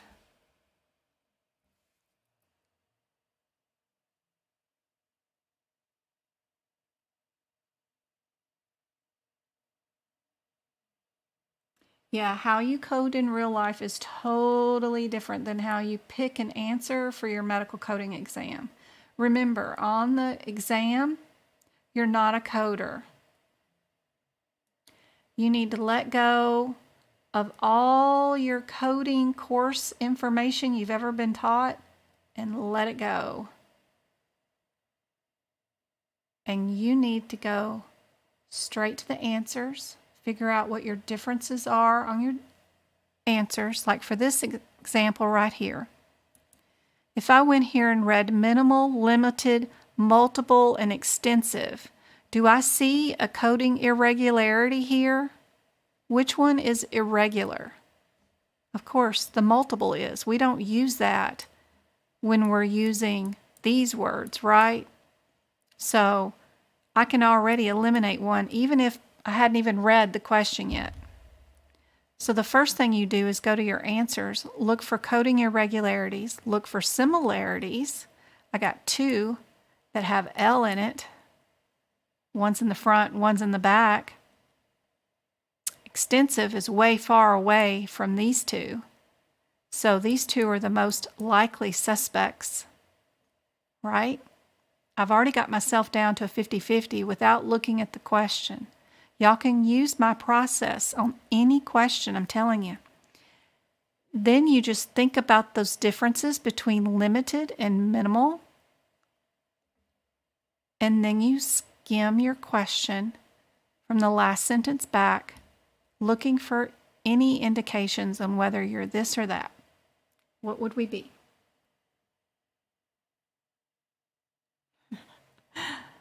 Yes, no freaking over anything. I know, questioning the limited, yeah? So if limited is a question, if it seems a little weird, like do we use that or do we use minimal? What do we use? What do we use? Also, what would be the risk for this patient? Same patient, just no answers yet. What would be the risk? We have no discussion of what treatment plan we gave them. They were just diagnosed with a contusion of the finger. That's all we have. What's the risk? Are we minimal, low, moderate, or high?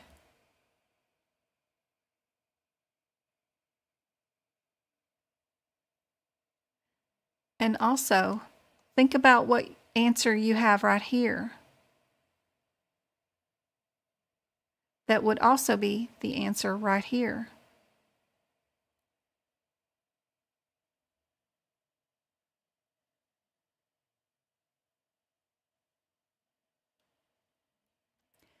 For a contusion of the finger, we're going to send them home and not do anything for them, right? So let's go to our, let me find it. I don't want to go here. I want to go here. Yep. F2. Yep, we want to go there. We want to go to the front of the E&M book because I don't think you guys are getting it. We're going to go E&M. And we're going to go, nope, wrong one. We're going to go to this one. Guidelines. Down to the bottom to find our chart. So our chart, we have minimal, right? Low is a thing. We have moderate. And we have high. So y'all's questioning earlier of that original question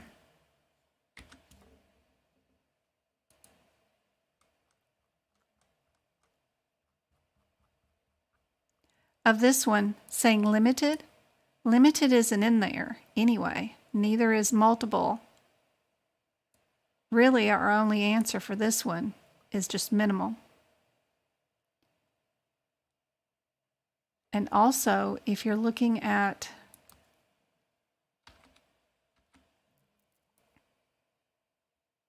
our minimal, self-limited minor problem, or if you're going to give them a low, they have to have 2 self-limited minor problems, 2 of them. This patient only has 1, or 1 stable chronic, 1 acute injury, uncomplicated illness. They don't even have anything that we would constitute as a major injury. They just have a bruise.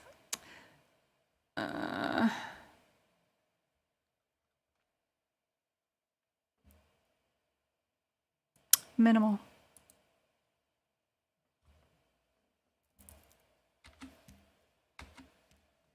And back to this. So then our risk, I forgot to show you. Going back. Oop, that one. The risk over here on that table for a minimal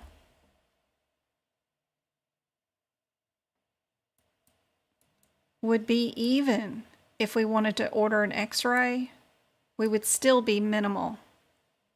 Or if we gave them over-the-counter treatments to go home with, which is what we do in straightforward, or minimal, that's what we did for that patient. We didn't even order an x-ray. We could have ordered an x-ray and did some blood work or whatever else, but we didn't even do that to even meet anything remote for a low. We're just going to tell them to go home and treat with ice. So we're going to be minimal here too. So our risk is minimal and our diagnosis and management is going to be minimal. Our risk is going to be minimal. Yep. There was practically no risk at all. All right. What would be our MDM for this patient? If it's blurry, you need to watch my YouTube video on how to view your YouTube video stream better.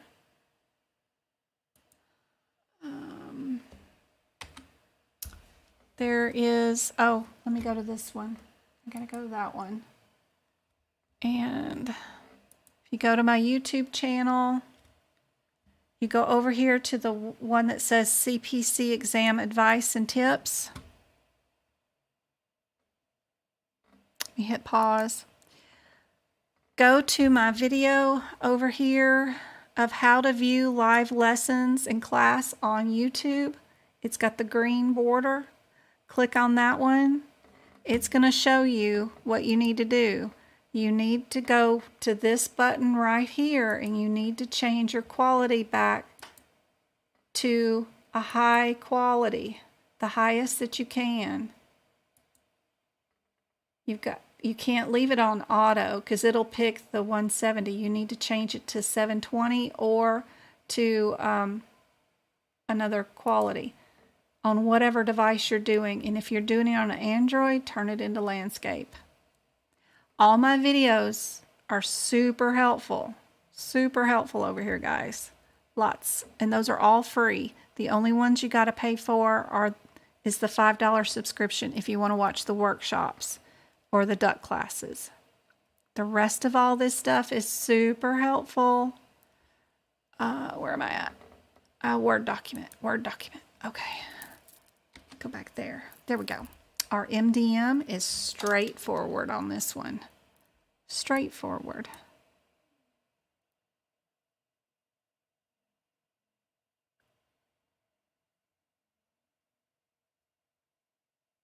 That's awesome, Taken. I'm so glad.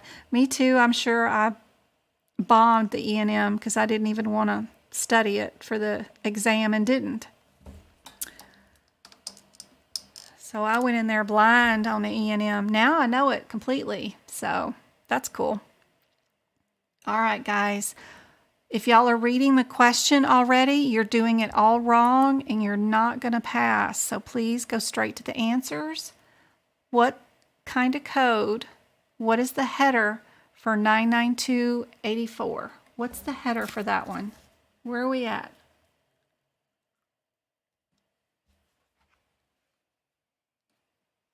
Good night, Juan.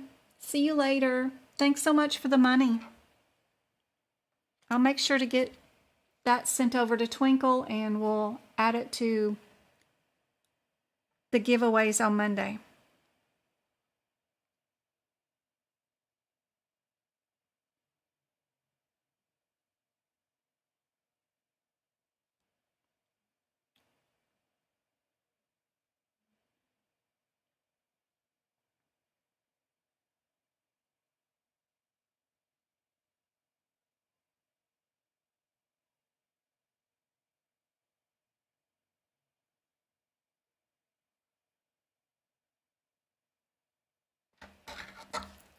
Sorry, my son was texting me.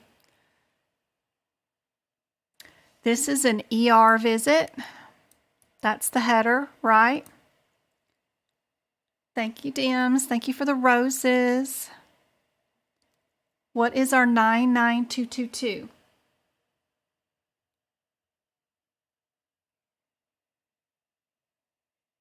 This is our admit hospital.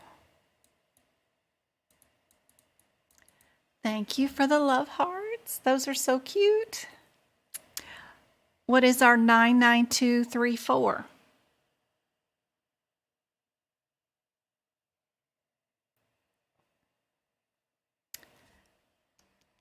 Thank you, Dims. This is our admit and discharge OBS observation. And our 232, isn't that subsequent visit?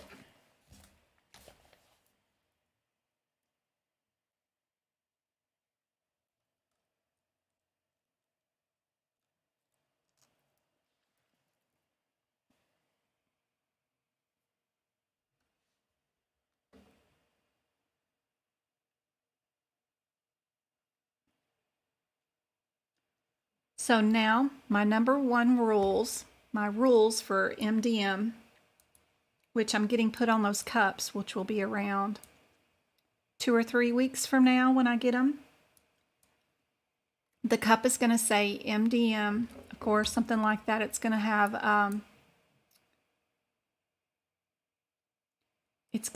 the three things, the number sign for the number of issues the patient has. Then it's going to have data.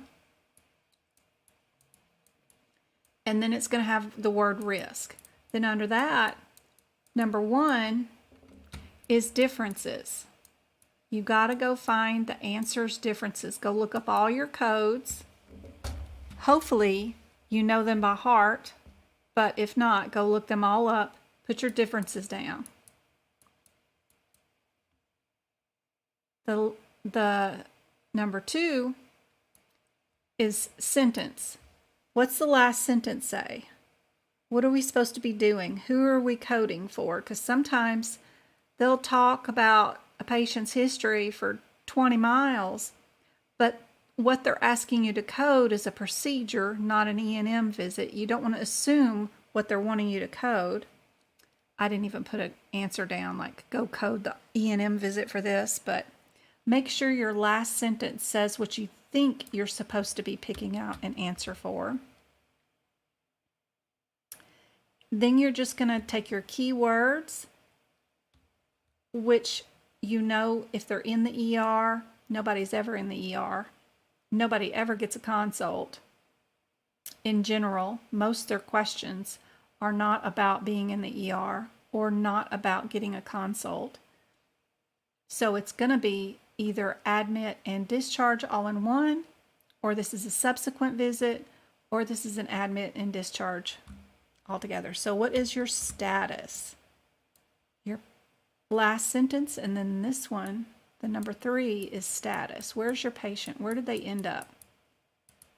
Where did your patient end up? They ended up getting admitted into observation. And we got no discharge. So that's your sentence. We did the differences is number 1.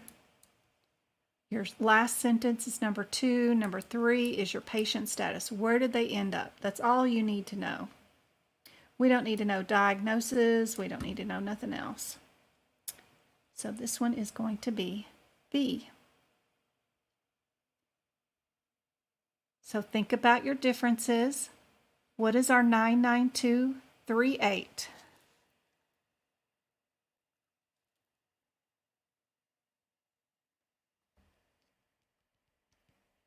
What kind of code is 99238?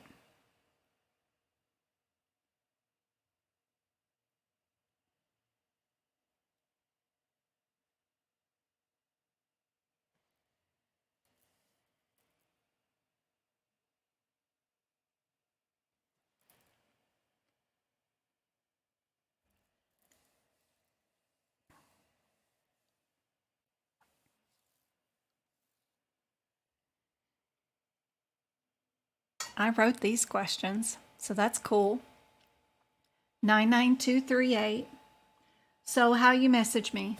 If you need to get a hold of me, if you purchase something from me for money, you actually sent me money for something, my notes, tutoring, whatever, message me on the platform where you spent money on me, because those are looked at faster than emails are looked at, faster than Discord's looked at, faster than messengers are looked at. I mean, if you and I are exchanging money, I'm always super hyper vigilant on those sites because I know there's money involved, and I feel really bad and guilty enough as it is taking anybody's money for anything I teach them. So, number 1 there. If you're talking about making a YouTube video or a TikTok video because you guys are subscribers, just message me there.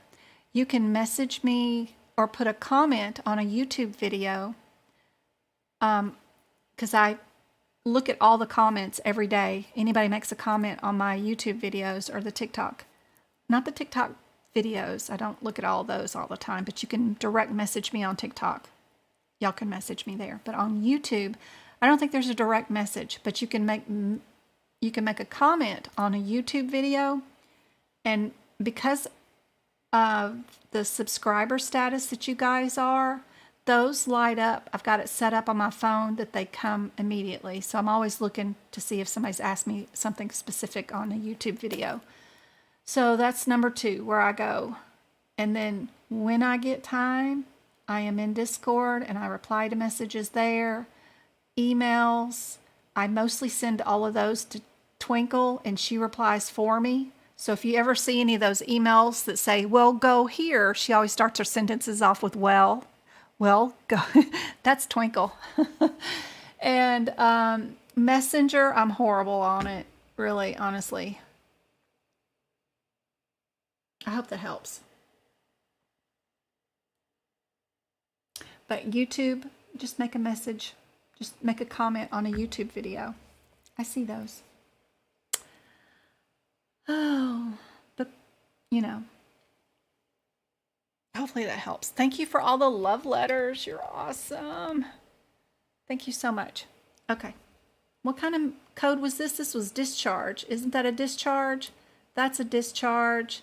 This is admit and discharge. This is admit and discharge. What's our last sentence? Code only the discharge service and diagnosis.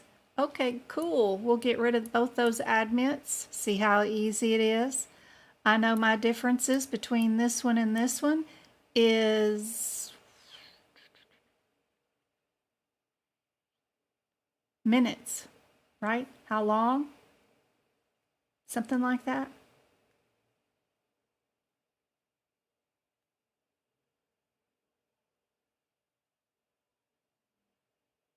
Yep.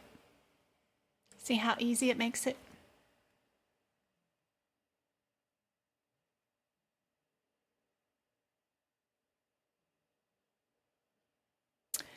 So to start off, I need to get a CPC study guide. I really like the study guide. It's full of information. Even if you can find a study guide that's prior year, it's okay. I'll teach you the new E&M stuff.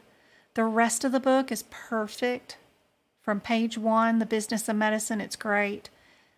Everything in there could be in there. It's got tons of anatomy in there. It's just great. So if you're taking an AAPC certification of any sort, I like their study guide. You need to get a CPT book first. Go to my website, medicalcodingbyjen.com. Go to the CPT book prep page, which is totally free. Click on each picture. It'll give you the instructions on what to do. Do all that. And then once you get that book prepped, which somebody wrote a very hilarious Facebook commentary about how I have, how did she put it? It was hilarious. It was something about broken up her marriage or something for a little while. Her husband is looking at this CPT book like, it's the other man. They've become a bonded couple now. They're always together when she's, eating dinner or they're watching TV or riding in the car. The book is always there. It's always in the way now. But yeah, get your book updated. Once you get the book updated, the CPT book, come join my lives, of course. And even while you're doing the lives, you can be updating the book, but just listening to the jargon, listening to what I have to say. But then once you get the book prepped is when you start participating, running to these codes, getting to these numbers as fast as you need to, finding them in the book. That's half the problem is nobody goes and tries to find 99238.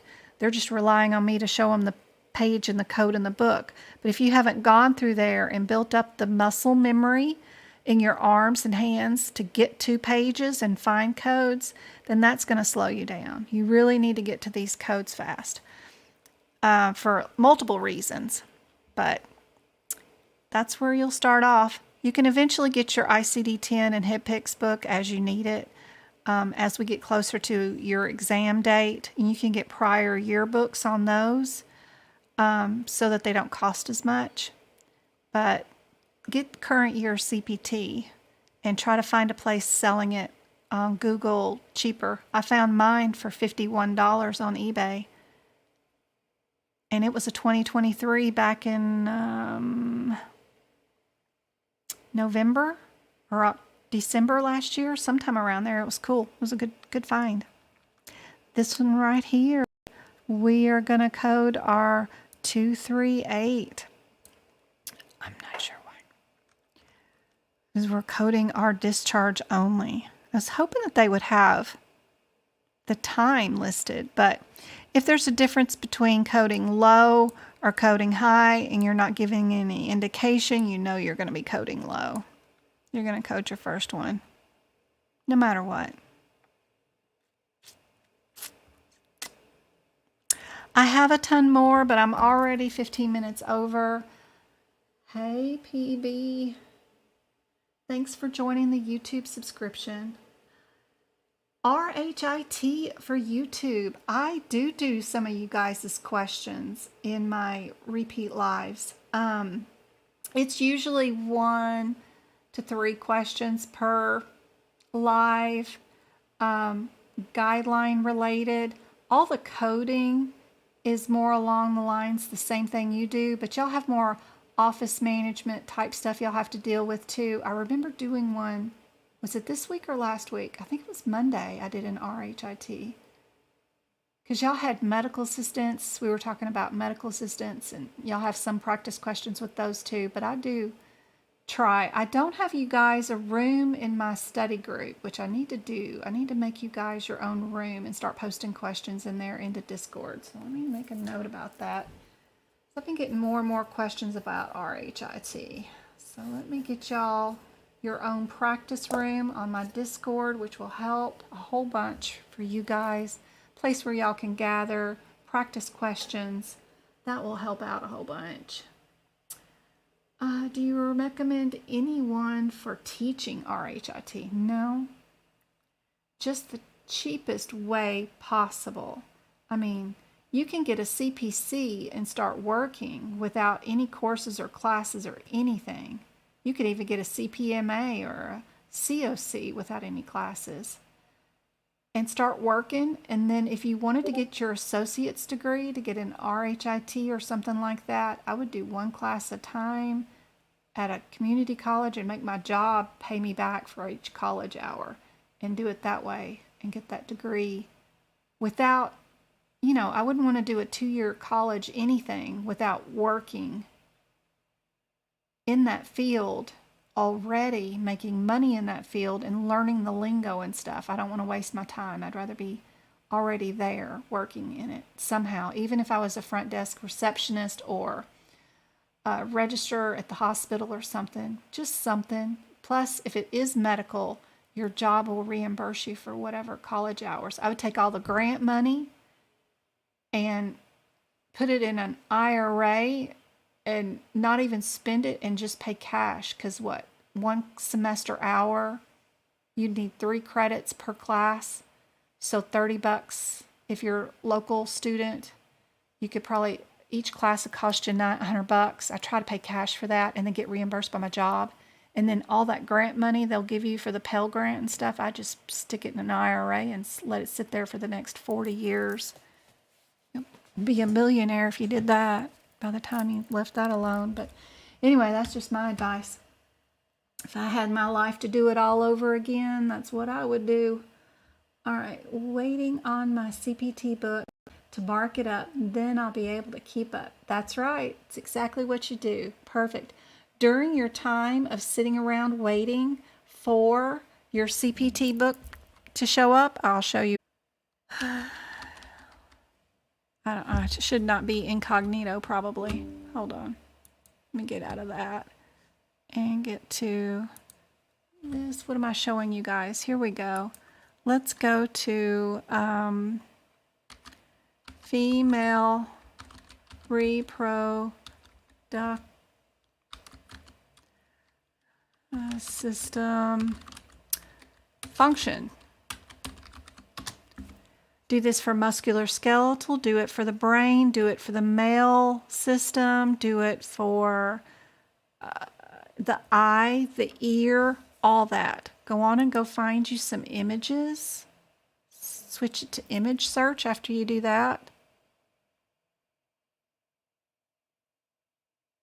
And you want to find pictures that are like this, that will tell you what the body part is and what the heck it does for you. So I like that little one right there. I clicked on it. I don't know what's going to happen. But this one right here, it tells you what the ovaries do, what your fallopian tubes are called and what they do. They're the little sweepers that sweep the ovums down into the uterus. Just, you want small, short answers of what each body part does. Go on and gather these sites and save them as your favorite so you can get to it when you do come. Because let me show you one more thing. When these pages do come up,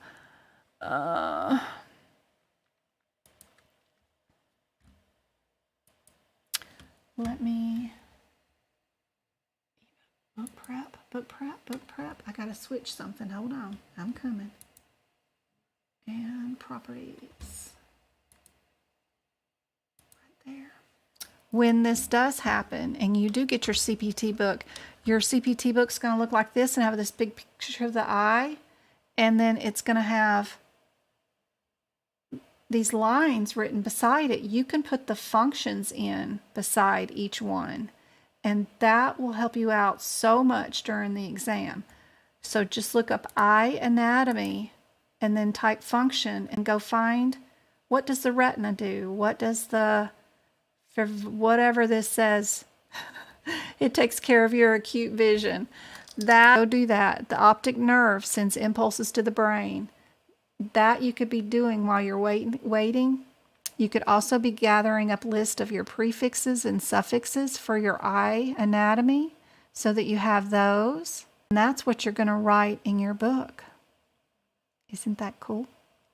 So this is what my notes are going to look like for 2023, starting with the eye and ear. I already did the E and M where I hand wrote them, but now I'm starting to where I want to just type them. So this is cool. This will be easier and I won't get so many complaints about things being blurry or cut off. So hopefully this will help. And I'm just typing in. I'm even putting in the NCCI edits, like these two codes, the 65222. Those two do nots that I added there are from the NCC Find Anywhere. So that's going to be cool. I think that's going to be neat. So I'm working away at this, but that's something you can do while you're waiting on your book to show up. Eyeballs. Good night, guys. Good night, Melissa. I know I talked forever. My boys are off playing and gallivanting, so they didn't need me tonight. But I hope this has been helpful. When I end the live, it will be saved. Y'all can go back and rewatch it to find all the areas that we missed. We've got a lot more E&M to do on Monday night when I come back. I'll probably be doing book prep Saturday and Sunday in between taking my mom out, so I'm around. I also got to catch up on my emails and making some more videos, so I'll be around this weekend if y'all need me, but I got to work on my 3-hour workshop. That's going to be my focus too for the 19th, so I hope to see you guys there. We're going to go over cardiology and Appendix L, medicine section that is thrown in there too. So be a good workshop. Good night, guys. Sorry I didn't get to everybody's messages. Thank you so much for supporting the YouTube channel with your super chats, your subscriptions, and also subscribing to the TikTok memberships. I really appreciate you guys, and I hope this is helpful.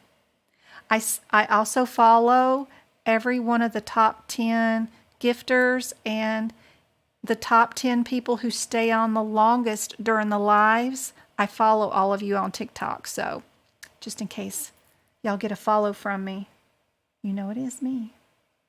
Unless your account is private, then I can't. I've been trying. Good night. Good night, Ginger. See you later. Good night, guys. I hope this is helpful. I'll go make some more content. Don't forget, next Friday is our duck class too, 8:30 in the morning.